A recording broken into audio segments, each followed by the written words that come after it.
Bismillahirrahmanirrahim. Assalamualaikum warahmatullahi wabarakatuh. Alhamdulillahirrahmanirrahim. Kita bisa bertemu lagi dengan video ini. Semoga dapat membantu Anda semua dalam memahami materi perkuliahan. Baik, adapun materi yang akan kita bahas pada kesempatan kali ini adalah fungsi transenden. Baik, jadi ini antara mata kuliah matematika 2. Nanti akan saya upload video terkait dengan materi perkuliahan. Jadi akan saya lengkapi dengan tugas perkuliahan.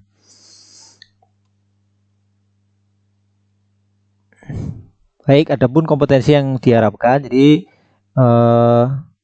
mahasiswa harusnya tahu referensi utama yang saya gunakan itu buku kalkulus karangan Edwin Purcell edisi ke-9. Baik, yang pertama kompetensi yang diharapkan memahami bilangan transenden, kemudian mampu memahami dan menyelesaikan permasalahan terkait dengan fungsi transenden. Jadi nanti ada dibagi beberapa bagian terkait dengan fungsi transenden ini.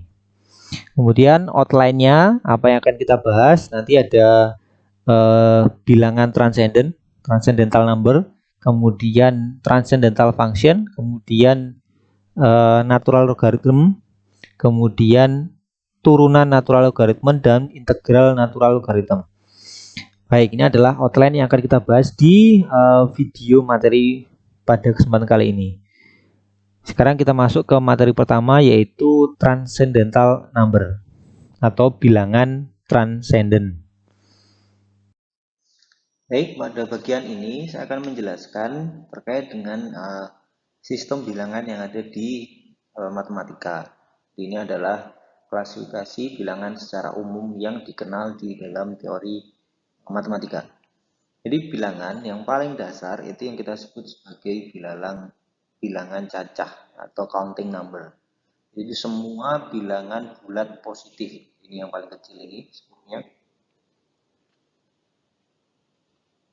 Nah, yang paling kecil ini adalah bilangan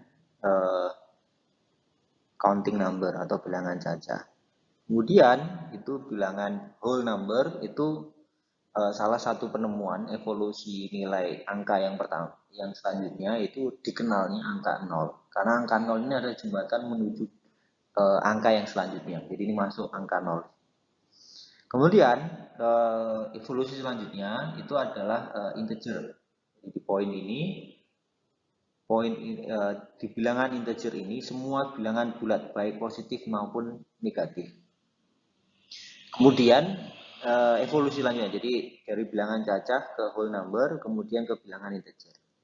Ini sudah semua bilangan bulat baik negatif maupun positif. Tidak sampai di situ, kemudian angka itu berevolusi karena tidak cukup ketika kita menggambarkan sebuah kejadian atau fenomena itu hanya menggunakan bilangan bulat. Maka muncullah evolusi selanjutnya itu yang dikenal dengan bilangan rasional number. Jadi itu adalah kelompok dari bilangan real. Bilangan real itu kelompok besarnya adalah irrational number dan rational number. Rational number itu adalah bilangan yang bisa dinyatakan dalam bentuk pecahan.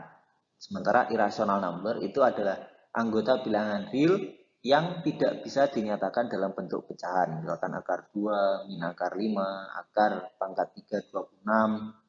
Itu bukan adalah bilangan irasional. Yang rasional itu ada kelompoknya seperti ini. Kemudian anggota dari bilangan irasional itu ada yang kita sebut sebagai bilangan transenden. Jadi bilangan transenden ini adalah bilangan yang bukan berupa aljabar. Jadi dari awalnya adalah seperti itu. Nanti di slide selanjutnya akan saya jelaskan. Salah satu yang masuk di dalam bilangan transenden itu adalah pi dan i. Pi itu adalah nanti akan kita jelaskan dan i bilangan natural. Jadi yang sini adalah algebraic number yang di sini adalah transcendental number. Apa itu transcendental nanti akan kita bahas. Baik, jadi ini adalah klasifikasi bilangan yang umum digunakan secara matematika. Jadi disinilah yang akan kita bahas. Jadi bilangan transenden ini. Ya, nanti akan. Karena yang bilangan real yang lain itu sudah dibahas pada waktu matematika 1. Semoga bisa dipahami. Baik, pada bagian ini kita akan membahas bilangan transenden yang pertama, yaitu yang kita beri dengan notasi E atau yang dikenal dengan Euler's number. Jadi I ini setara atau di pembulatannya adalah 2,71828. Jadi I ini adalah limit dari N tak hingga dari persamaan 1 plus 1 per N pangkat N. Jadi untuk mengilustrasikan bagaimana sebenarnya angka ini berasal, maka selanjutnya saya akan sedikit simulasikan nilai tersebut pada Microsoft Excel. Semoga nanti bisa membantu Anda semua dalam memahami apa yang dimaksud dengan Euler's number atau bilangan eksponensial ini. Selanjutnya untuk mengilustrasikan ini ada Microsoft Excel yang mengilustrasikan, semoga bisa membantu mengilustrasikan. Jadi di kasus ini Mbak semua, jadi ada sistem pemberian bunga dari rekening bank gitu ya, di mana tabungan awalnya adalah $1.000 ini, kemudian bunganya itu 100% per 10 tahun.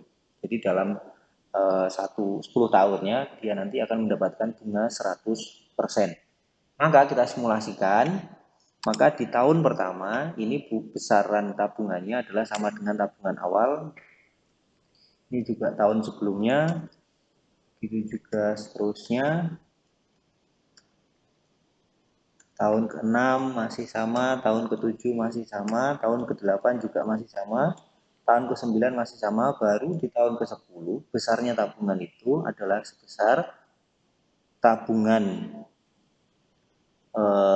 awal, ini masih sama dengan tabungan awal, ditambah besarnya bunga dibagi penerimaannya berapa kali, karena dia diberikan simulasi yang pertama ini bunganya itu, pemberian bunganya adalah 1 kali per 10 tahun, maka bunganya itu 100%-nya diberikan 1 kali, kemudian dikalikan dari tabungan sebelumnya, sehingga pada tahun ke-10 itu nominalnya adalah menjadi $2.000 karena bunganya adalah 100% per 10 tahun dan diberikan selama 1 kali. Baik, kemudian jadi ini ya Mas Mbak. Nah, hal ini itu nanti juga sama.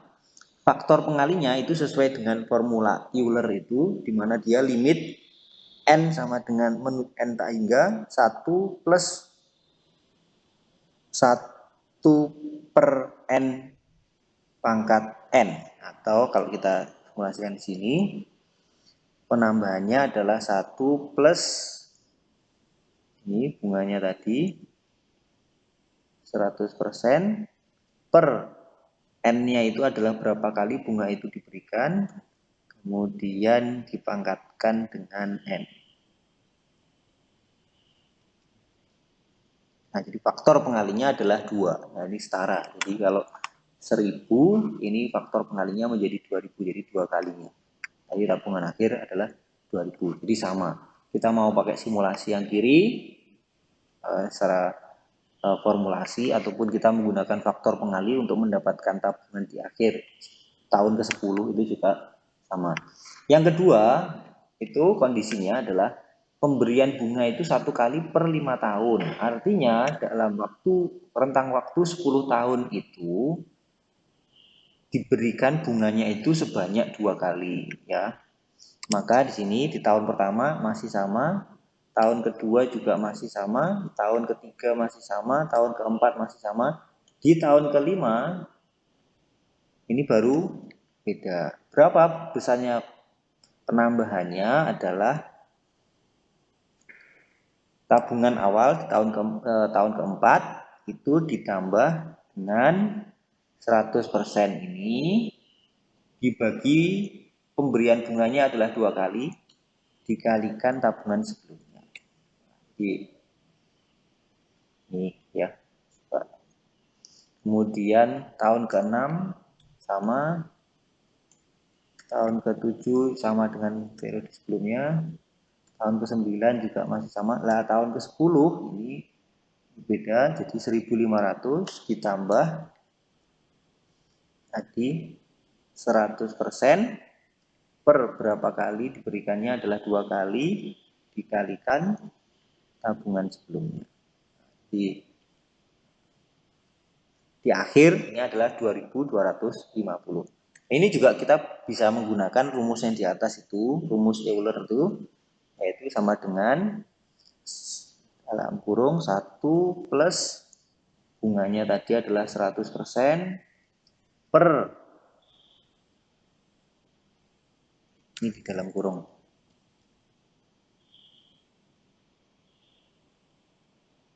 ini dibagi N ya, N-nya 2, dipangkatkan N juga. Nah, jadi sama ya Mas Mbak. Pengalinya itu adalah 1 plus C1, oh pangkatnya itu secara keseluruhan. Baik, jadi pangkat 2. Nah, jadi pengalinya adalah 2,25. Jadi untuk menghitung tabungan akhir, itu kita bisa menggunakan cara seperti ini. Langsung ya, jadi ketemu. Jadi di akhirnya, jadi masih sama. Fungsi ini bisa mewakili simulasi manual yang kita berikan. Kondisi yang ketiga, Mas Mbak, itu adalah tahun pemberian bunganya adalah 1/2 tahun. Jadi 1 kali per 2 tahun. Artinya dalam 10 tahun bunganya itu diberikan 5 kali. Maka di periode tahun kedua, tahun keempat, ke-6, ke-8, dan ke-10. Maka bunganya sama dengan ini masih sama.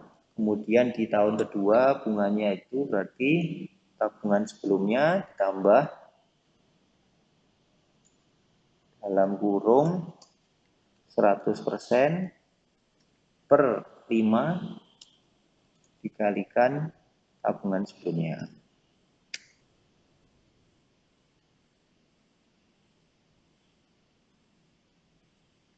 1.200. Tahun ketiga masih sama. Tahun keempat itu tabungannya adalah senilai 1.600, ya, 100% per 5 karena dia diberikan 5 kali dikalikan tabungan sebelumnya. 1.440. Kemudian yang ini sama dengan ini.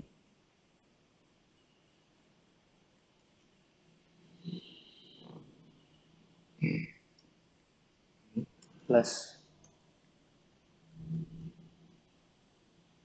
ya 5 kali kemudian dikalikan tabungan sebelumnya. Oke, kemudian yang ini tahun ke-8 di formulanya sama, tapi saja di tahun ke-6 ini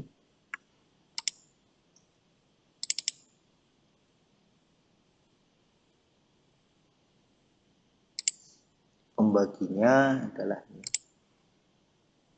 Antara bunganya itu 100%.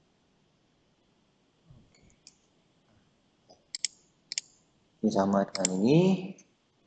Kemudian untuk T10-nya yang terakhir itu berarti ini ditambah dalam kurung 100% per 5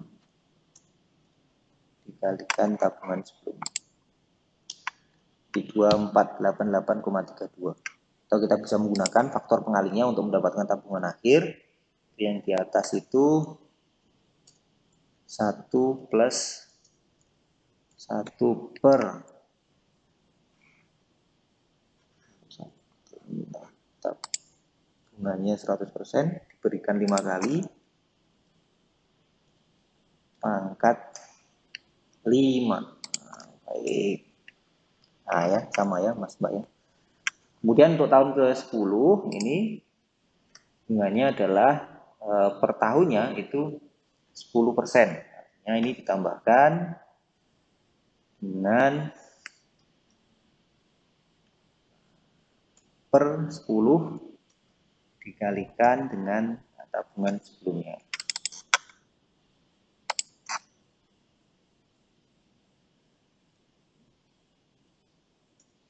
1100 dan kita nah, berarti di akhir kalau bunganya itu 100% dalam waktu 10 tahun, kemudian bunganya diberikan per tahun, artinya 10% per tahunnya, nanti hasilnya adalah sebagai berikut. Nah, maka faktor pengalinya kita juga bisa menggunakan yang rumus di atas itu sama dengan 1 plus dalam kurung langsung saja 100% per 10 kemudian pangkat 10.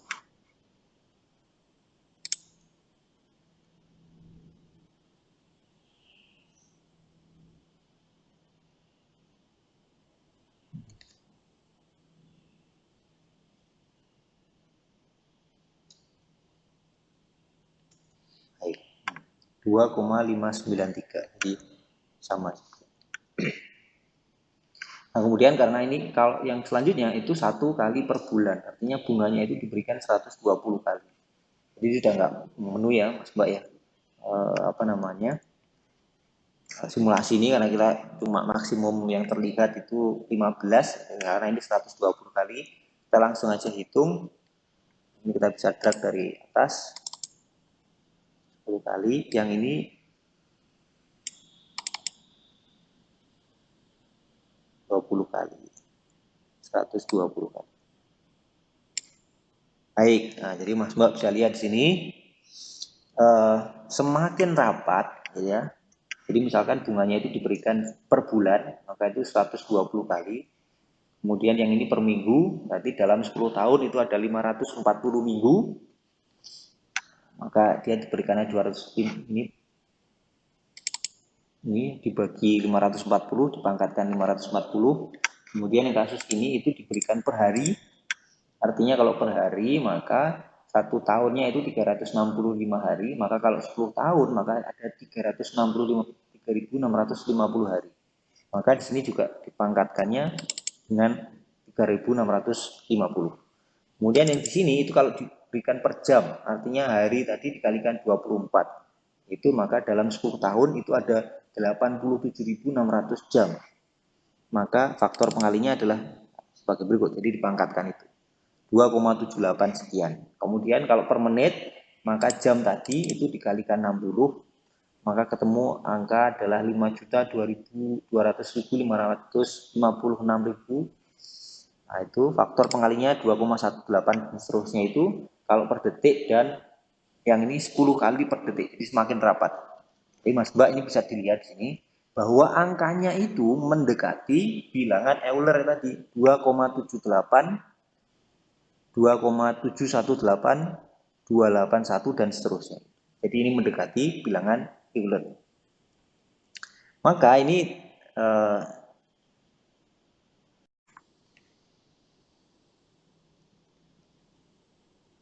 baik, hal ini akan terlihat di grafik berikut, Mas Mbak. Jadi semakin rapat rentang pemberian kita, maka grafiknya itu akan semakin halus. Jadi tadi saya memberikan ilustrasi kalau bunganya itu diberikan per tahun, maaf, per 10 tahun, per 5 tahun, kemudian per 2 tahun, per setahun, per 1 tahun, kemudian per bulan, per minggu, per hari, per jam, per menit, terakhir per 1/10 detik tadi, nah nanti grafiknya akan semakin halus. Jadi di mana ilustrasinya adalah semakin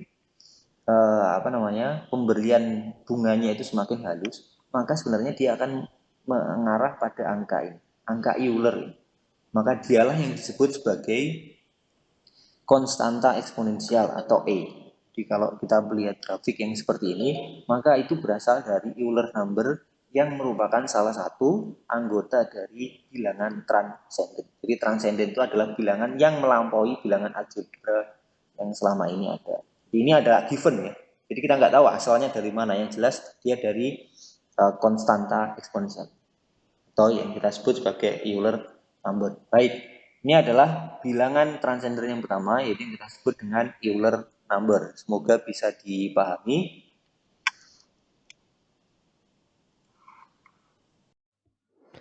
Bilangan transcendent yang kedua itu adalah pi ya. Jadi pi ini adalah rasio antara diameter dengan keliling dalam suatu lingkaran. Jadi ini adalah rasio antara panjang diameter dengan keliling suatu lingkaran.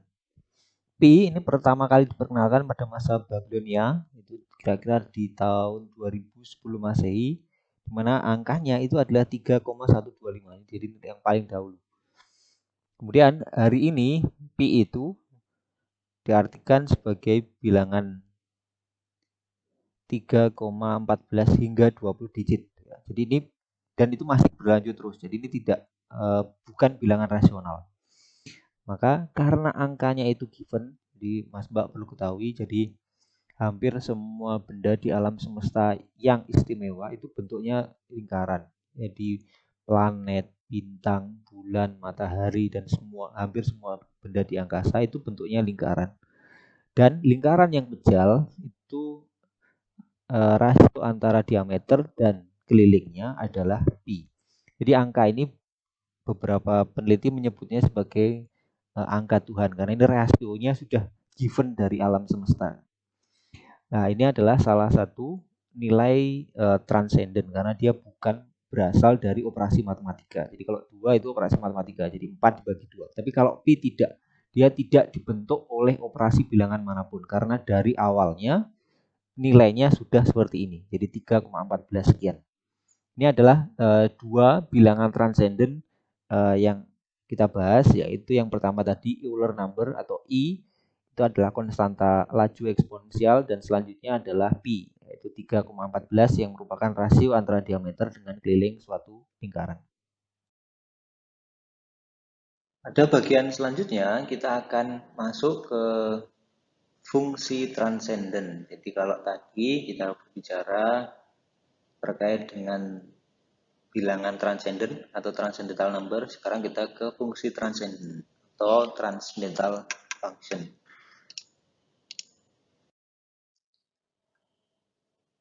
Sama seperti sebelumnya, ketika kita membahas sistem bilangan, ada dua kelompok, yaitu algebraic number dan transcendent number. Di bagian ini, di klasifikasi fungsi itu juga dikelompokkan menjadi dua bagian, yaitu fungsi aljabar dan fungsi transcendent. Fungsi aljabar adalah fungsi yang tersusun dari kombinasi dari serangkaian operasi aljabar. Kalau kita berbicara operasi aljabar, berarti ada penjumlahan, pengurangan, pembagian, perkalian, kemudian pemangkatan dan pengakaran. Jadi semua fungsi aljabar itu terdiri dari operasi ini ya. Jadi penjumlahan, pengurangan, pemangkatan, pembagian, perkalian, dan seterusnya. Sedangkan jika kita berbicara fungsi transenden, maka dia adalah fungsi yang tidak termasuk dalam fungsi aljabar. Baik, ini adalah definisi dari fungsi aljabar dan fungsi transenden. Ada beberapa jenis fungsi transenden yang akan kita bahas di bagian selanjutnya. Baik, selanjutnya pada bagian ini akan kita bahas jenis apa saja yang termasuk di dalam fungsi transenden. Setidaknya ada 5 jenis fungsi transenden. Yang pertama adalah natural logarithm, logaritma natural, kemudian natural exponential function, trigonometri, kemudian fungsi hiperbola, dan fungsi inverse. Jadi ada 5 bagian ini yang akan kita bahas. Di video ini kita nanti akan membahas natural logarithm function saja. Jadi nanti akan kita bahas di materi selanjutnya. Baik, sekarang kita masuk ke dalam natural logarithm function. Ini adalah ilustrasi yang menjadikan kenapa natural logarithm itu menjadi fungsi transenden. Jadi, sebab bisa melihat di sini, gitu ya. Ini kalau kita balik, dx dari x kuadrat per 2 itu sama dengan x pangkat 1. Ya, ini seperti ini. Maka kalau kita kembalikan, nanti integral dari x dx itu sama dengan, ya, itu pangkatnya tambahkan x per 2 per 2. Nah, seperti ini.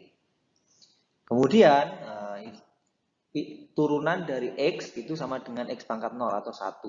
Ini sementara 1. Itu juga kita anti diferensial, maka hasilnya adalah x, ya. Kemudian kita lewati saja yang bagian ini. Kemudian jika turunan dari min 1 per X atau X pangkat min 1 gitu ya. Maka hasilnya adalah seperti ini. Kemudian jika kita anti diferensial, maka hasilnya adalah X pangkat min 1 per min 1 atau sama dengan 1 per X ya. Kemudian juga sama yang ini turunan dari min X pangkat min 2 per 2 itu sama dengan X pangkat min 3. Kalau kita anti diferensial atau kita integral dari nilai ini, maka ini akan bernilai X pangkat min 2 per 2, tapi ini karena ini min, di sini ada min. Baik. Atau sama dengan min 1 per 2 X kuadrat. Ini sama ya. Nah, yang jadi masalah adalah ini. Ini ada X pangkat 1, X pangkat 0, X pangkat min 1, X pangkat min 2, X pangkat min 3. Apa turunan dari fungsi apa yang menjadikan X pangkat min 1? Atau integral dari X pangkat min 1 dx itu bernilai apa? Nah, maka disinilah fungsinya. Jadi jawabnya adalah ln X. Ln X itu juga turunan dari, kalau kita kembalikan, maka dx dari ln X itu sama dengan X pangkat min 1 atau 1 per X. Itulah kenapa. Jadi hukum aljabar standar itu tidak bisa menyelesaikan permasalahan ini.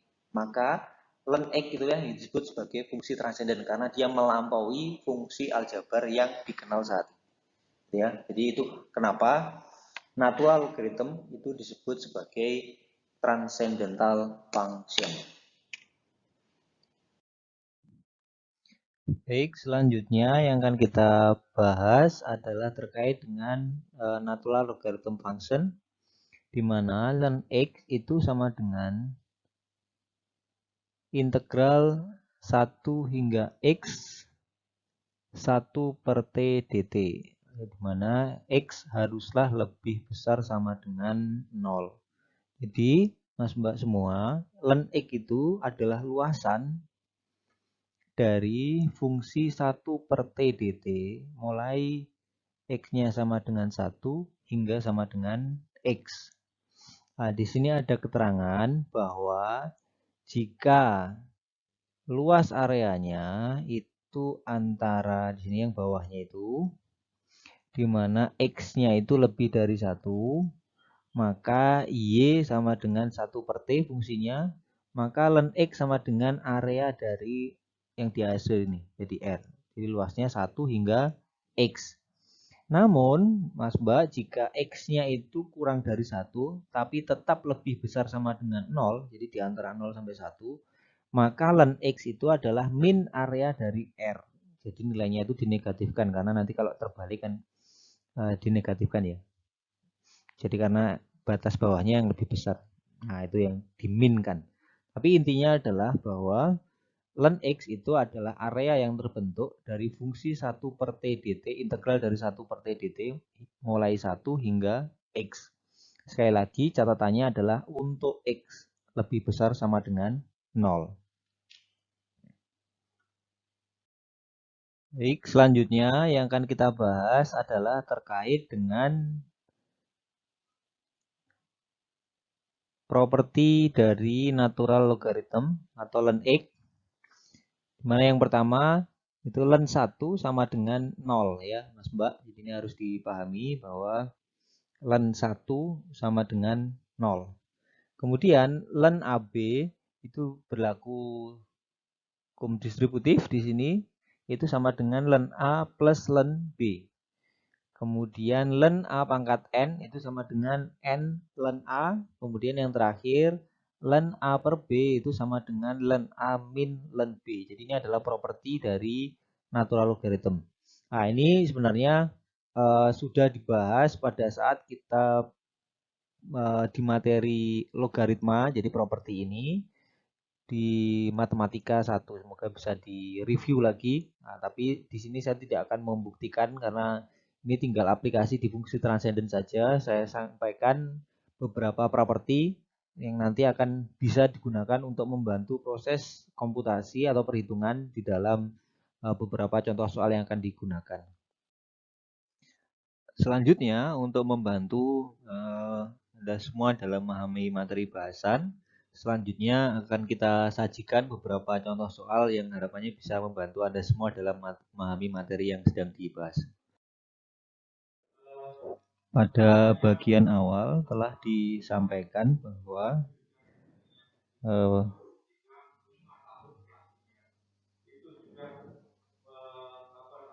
ln X itu adalah integral dari 1 per X dx. Maka dengan demikian dapat kita sajikan bahwa nanti sebaliknya ini diintegral hasilnya ini, maka kalau turunan ln X itu sama dengan 1 per X. Nah, ini yang harus dipahami. Ini jika X-nya itu tunggal. Namun jika yang di notasi dari ln-nya itu adalah berupa sebuah fungsi, nah, maka misalkan U, maka ini ya, U itu sama dengan, nah ini maka jawabnya adalah D ln U kemudian turunan dari U-nya juga fungsi U-nya, DU, atau 1 per U DU. Nah, ini yang harus diketahui. Jadi jawabnya adalah nanti seperti ini. Untuk menyelesaikan soal yang nomor 1. Baik.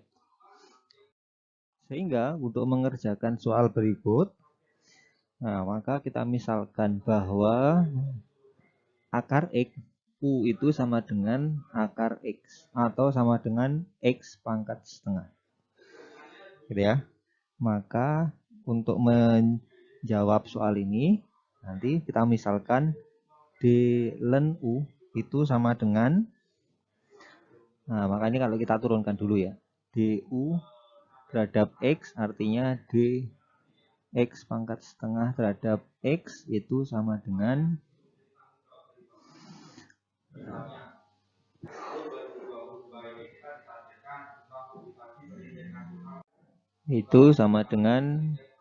setengah X pangkat min setengah atau 1 per 2 X pangkat setengah atau sama dengan 1 per 2 akar X. Nah, gitu ya.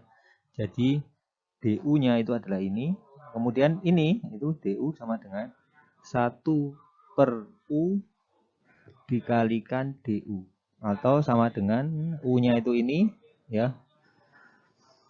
Sehingga 1 per U-nya itu adalah 1 per akar X dikalikan ini 1 per 2 akar X atau sama dengan 1 per 2 X. Nah, jadi jawabnya adalah seperti ini. Jadi kan akar X dikalikan akar X itu sama dengan X. Baik, ini adalah jawaban untuk contoh soal nomor 1. Semoga bisa dipahami. Selanjutnya, ini adalah soal yang kedua. Sama seperti soal nomor 1, maka kita harus misalkan dulu bahwa U itu sama dengan X kuadrat min X min 2. Kemudian DU-nya atau turunan dari ini itu adalah 2X min 1.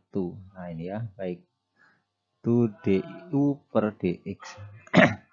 Maka ketika ada turunan seperti ini, maka D ln U itu sama dengan 1 per U DU. Nah, maka kita bisa masukkan yang ini.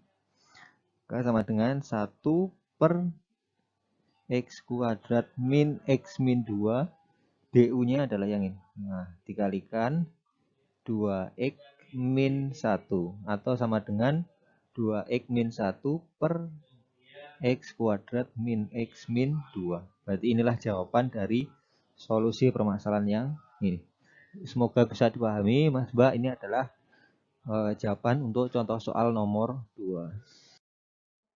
Baik, selanjutnya untuk soal nomor 3 ini, jadi kita diminta untuk mengintegralkan integral dari 5/2x plus 7 dx. Sama seperti sebelumnya, Mas Mbak semua, untuk menyelesaikan ini tadi kan integral dari 1/u du itu sama dengan ln u. Maka untuk menyelesaikan seperti ini, ada plus c-nya ya kalau integral. Maka kita misalkan dulu di sini u sama dengan 2x plus 7. Sehingga du-nya itu sama dengan 2 dx. Atau dx-nya itu sama dengan du per 2 ya. Jadi dx sama dengan du per 2. Maka kita substitusi di sini. Di sini yang atas itu adalah 5 dx-nya. Ya, yang atas itu 5 dx. Sementara dx-nya itu adalah 5, dx-nya adalah du per 2. Kita masukkan di sini. Maka sama dengan 5/2 du. Nah, jadi di 5/2 du. Sehingga bentuk ini itu kita bisa rubah ke integral 5/2 1/u du ya. Nanti bentuknya seperti ini. Jadi 5/2 du-nya itu kita keluarkan, ininya menjadi itu 1/du. Atau ini bisa kita rubah 5/2 integral dari 1u du atau sama dengan 5/2 itu sama dengan ln u plus c. Sehingga jawabnya adalah 5/2 ln dari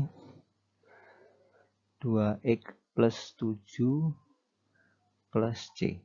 Jadi ini adalah jawaban untuk contoh soal nomor 3. Semoga bisa dipahami. Baik, pada bagian ini kita akan membahas latihan soal yang keempat, di mana kita diminta untuk mengintegralkan fungsi x per 10 min x kuadrat dx pada interval min 1 hingga 3. Maka untuk menyelesaikan permasalahan ini, terlebih dahulu kita lakukan permisalan, di mana u adalah 10 min x kuadrat, maka du itu sama dengan min 2 dx. Min 2x dx ya. Seperti ini. Sehingga ketika di soal ini ada x dx ya. Atau dx-nya ini kalau kita konversi ke dalam dx, maka dx itu adalah du per min 2x ya. Nah ini ya, udah ruas. Sehingga kalau di soal itu ada x dx, maka untuk dikonversi ke du, maka nanti menjadi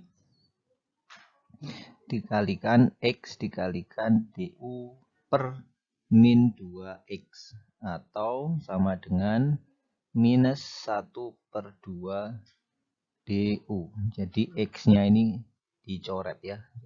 Jadi x du per min 2x. Jadi hasilnya adalah min setengah du.